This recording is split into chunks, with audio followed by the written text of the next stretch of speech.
അതുപോലെ നമ്മുടെ പണ്ഡിതന്മാർ, നമ്മുടെ ഉമർ മുസ്ലിയാർ, നമ്മുടെ ഖാദിർ മുസ്ലിയാർ, നമ്മുടെ അഗായി മുസ്ലിയാർ, നമ്മുടെ നാട്ടിൽ നിന്നും അതിൻ്റെ ഒരു പണ്ഡിതന്മാരുടെ ഒരു നിര ഞാൻ പിന്നെ എഴുതി തയ്യാറുണ്ട്.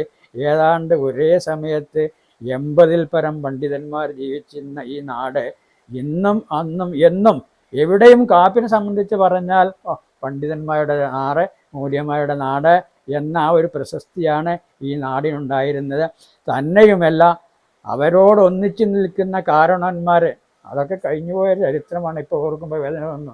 ഉറങ്ങിൽ എണ്ണീനാജി, പിന്നെ കാപ്പുങ്കൽ സീതൽ കുട്ടിയാക്ക, വി പോക്കുണ്ണി ഹാജി, വി കുഞ്ഞാലനാജി.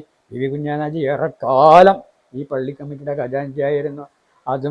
അതുപോലെ പിന്നെ അന്ന് പിന്നെ കൊളംബിലെ പള്ളി വരുന്നതിന് മുമ്പ് കാപ്പ്, വെട്ടത്തൂർ, തേലക്കാട്, മേൽക്കുറങ്ങ ഭാഗങ്ങളൊക്കെ ഈ നാടിലായിരുന്നു.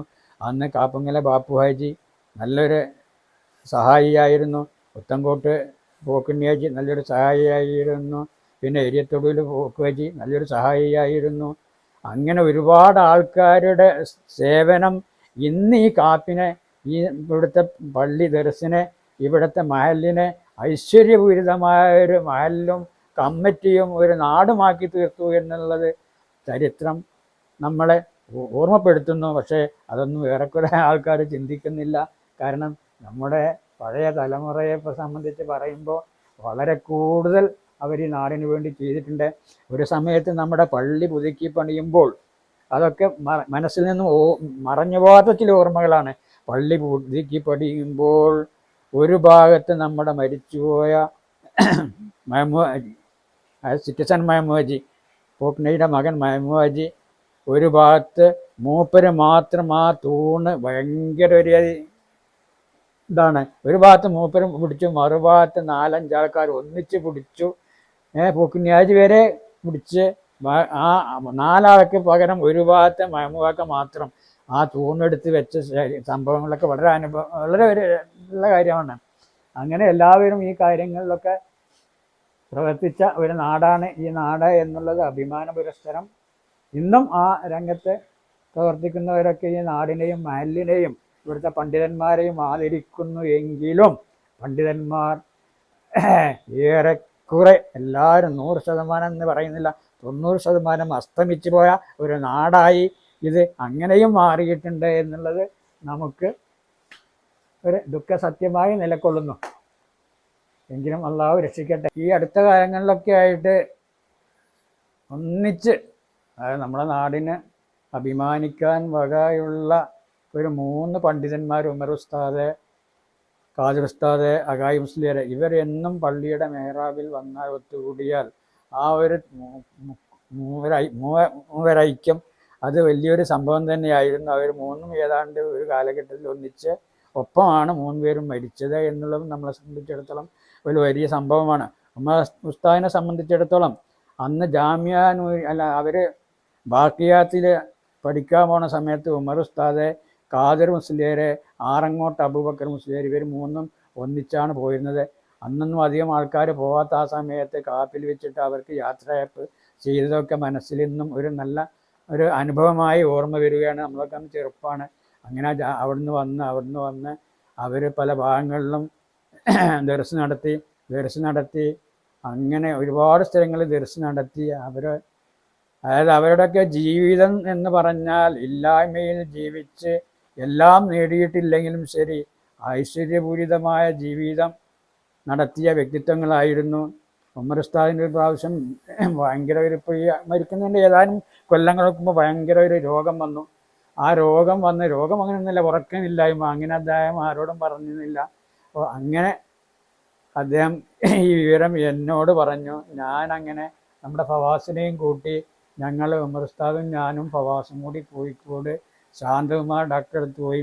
അപ്പോൾ പല കാര്യങ്ങളിലുമായി പോയിട്ട് ശാന്തകുമാർ ഡോക്ടറെ എനിക്ക് കണ്ട മുഖപരിചയം അനുഭവങ്ങളൊക്കെ ഉണ്ട്. അദ്ദേഹം എന്നെ കണ്ടാലും ഇങ്ങനെ മനസ്സിലാകുന്ന ഒരു ജീവിതത്തിലാണ്.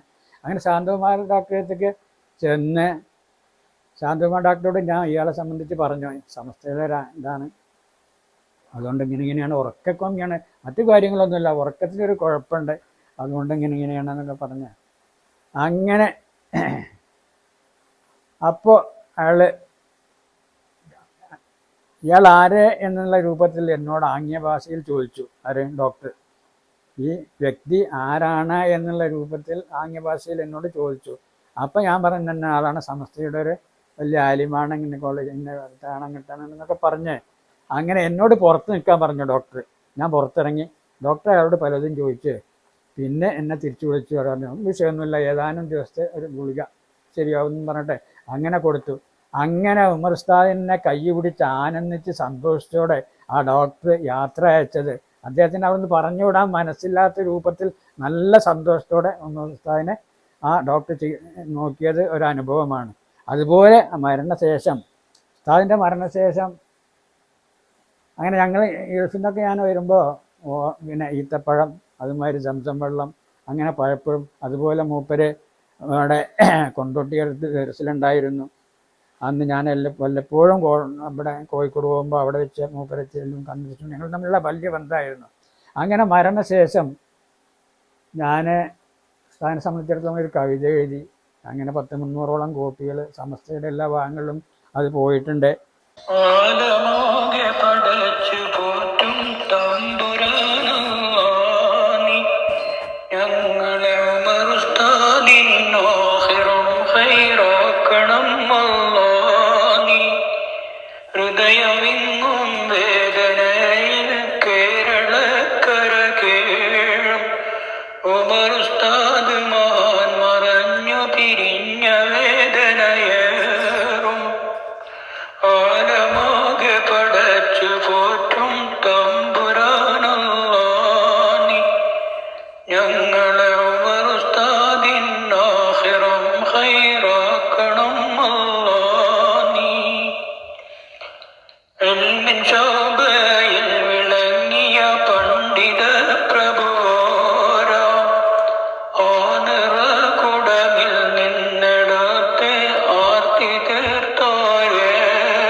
കുടുംബങ്ങളും ബന്ധങ്ങളും ബന്ധിപ്പിച്ചെടുത്ത സ്നേഹം ബന്ധനങ്ങളായി മനസ്സിൽ ഓർമ്മയിൽ മിന്നി ജ്വലിക്കും കാലം.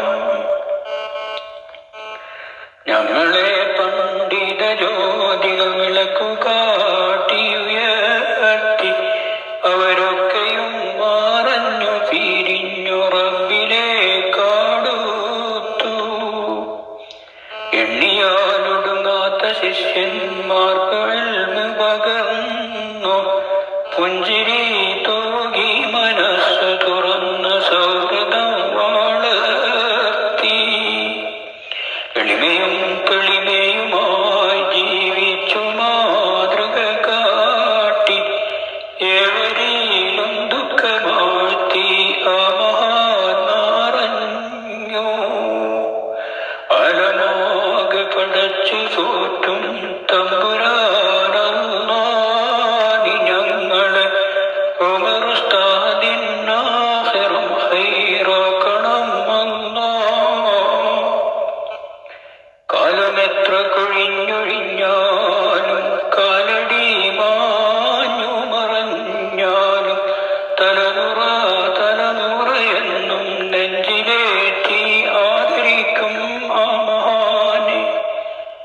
നിലാവെളിച്ചം ആസ്വദിച്ച ആകാശനീലിമ നോക്കി പ്രകൃതി സത്യം സാക്ഷിയാക്കി റബ്ബിലേക്കടുത്തു. ഓർത്തുകരയാൻ ഒട്ടേറെയുണ്ട് ധന്യമാണാ ജന്മം. ജീവിതം ഇത് തന്നെയും മിന്നി മറയും കാലം. എല്ലാം കെട്ടടങ്ങി ഒടുങ്ങിയോടും വേഗം നശ്വരം ഈ ജീവിതം താരും നമുക്ക് പാഠം. ആയിരങ്ങൾ കരുതു നൽകി പണ്ഡിതന്മാരായി വളർത്തി ദീനിൻ ശോഭൈ നാടിനേകി ശൈഖ മഹാന്മാറഞ്ഞു പോയി. ഒരു നാടാശ്ചര്യമായി കാപ്പിലുമറുസ്താദ് തിളങ്ങി. ആ പേരിനൊപ്പം ഉണ്ടഭിമാനാദരവീ നാടിനെന്നും. റബ്ബിൻ വിളിക്കുത്തരം നൽകിയ പണ്ഡിതരോരെ രക്ഷപാരത്രിക ജീവിതം റബ്ബ് തുണ കേട്ടേ. പ്രാർത്ഥനയിൽ ആദരവിൽ എന്നും ഈ നാടുണ്ട്. ഓർമ്മയിൽ ജ്വാല പടർത്തി ഞങ്ങളിൽ ജീവിക്കും. അനുഗ്രഹം ചൊരിയണമല്ലോ ഓമനീശീലെന്നും ഒപ്പം അടിമകളായി വാഴുമീ പാവങ്ങൾക്ക് രക്ഷ തന്നോ. അലമാകെ പടച്ചു തോറ്റും തമ്പുരാനല്ലാഹ് ഞങ്ങളെ ഉമറുസ്താദിന്നാഹിറും ഹൈറാക്കണം അല്ലാഹ്. അനുഗ്രഹം ചൊരിയണമല്ലോ ഓമനീശീലെന്നും ഒപ്പം അടിമകളായി വാഴുമീ പാവങ്ങൾക്ക് രക്ഷ തന്നോ. ഏതാണ്ടൊരു 10-50 വരികൾ ഉണ്ടായിരുന്നു. അത് കഴിഞ്ഞ് പിന്നെ ഖാദിർ ഉസ്താദ് മരിച്ചു. അയാളെ സംബന്ധിച്ച് ഉണ്ടാക്കി. കാരണം അവരൊക്കെ ഈ നാടിൻ്റെ അഭിമാനമായിരുന്നു. അങ്ങനെ പിന്നെ ആകായുസ്ലിയർ നല്ല ഒരു പണ്ഡിതനായിരുന്നു.